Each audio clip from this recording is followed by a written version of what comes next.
situation dans laquelle vous arrivez à l'hôpital et si on ne fait rien pour vous tout de suite, dans les minutes qui suivent, vous allez mourir alors qu'on peut vous sauver.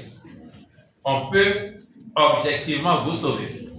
Quelqu'un qui fait accident, qui arrive, qui est en pleine hémorragie, si on arrive à maîtriser l'hémorragie et après à trouver quoi de sang pour donner, on va sauver cette personne. Mais si la personne arrive, et comme on faisait avant, on dit à la personne qui est à demi-consciente, donc n'entend même pas bien ce qu'on lui dit, on demande à la personne combien tu as sur toi, ou bien qui t'a amené, ou bien on a vu la personne qui l'a amené, donc on dit à cette personne, il faut aller chercher l'argent d'abord pour qu'on s'occupe d'elle. Le temps de faire tout ça, la personne peut mourir, alors que si on agit vite, on peut la sauver. Or, nous savons tous que tant qu'on est en vie là, on peut faire de grandes choses. Celui qui est pauvre aujourd'hui, qui dit qu'il n'a pas d'argent, demain peut être riche. Vrai ou faux? C'est pour ça que nous disons qu'il faut sauver d'abord la vie. La vie est au-dessus de tout. Et quand on a sauvé la personne, après, on va lui demander de venir payer. C'est le sens de la mesure. Mais ce n'est pas pour toutes les maladies. Ce n'est pas que. L'exemple que je vais donner, ça ne vous concerne pas. Mais c'est vrai, ça s'est passé. Comme on vient de discuter, on va penser que c'est à cause de vous. Ma femme est enceinte. Et elle a été en consultation prénatale pendant 8-9 mois.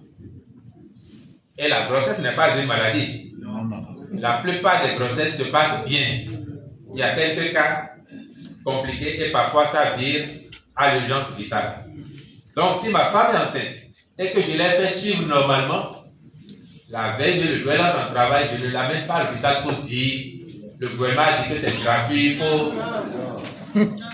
On est d'accord? Oui. Ou bien j'ai mal à la tête et je cours à l'hôpital pour dire il faut me soigner parce que j'ai mal à la tête. C'est important et je suis heureux de vos réactions parce que quand on a pris la mesure, je ne connais pas le cas de l'Ocosa. Mais non, je connais, j'ai vu le directeur hier, il est pour la question. Il y a des départements, des communes dans lesquelles des gens qui ont leurs parents à la maison malades depuis des mois ou des années, les ont amenés à l'hôpital pour dire urgence vitale, il faut les soigner. Bon, si c'était vital, ces personnes ne seraient pas encore en vie alors qu'elles sont à la maison depuis. C'est vrai, c'est l'amour qu'on a pour les parents, on veut qu'on les soigne, mais on a dit urgence vitale.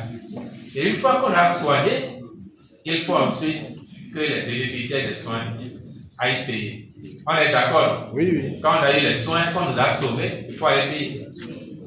Si on ne paye pas, on ne permet pas que la mesure s'applique longtemps.